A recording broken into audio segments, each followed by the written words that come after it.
Nesitikėjom, nes dar pasirašymo etapas, nežinom nei kokie priešininkai, dar nei patys pilnai nežinom, kokioj formoje esam, taip kad tikrai smagu, kad laimėjom ir rytoj gausimės dėl pirmos vietos.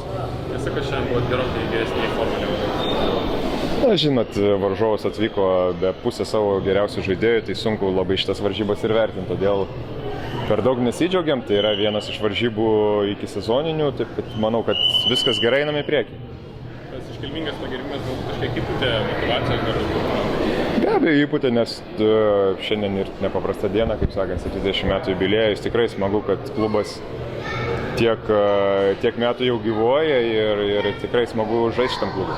Koks jausmas su retro aprangom žaisti? Labai geras, tikrai jos yra labai smagios. Nežinau, gal mes jau atpratę nuo tų visų trumpų tokių dalykų, bet tikrai labai smagu ir kažkaip jaučiasi viskas geriau. Norėtumėte apsižaisti? Va rytoj sužaisim, gal jau ir užteks.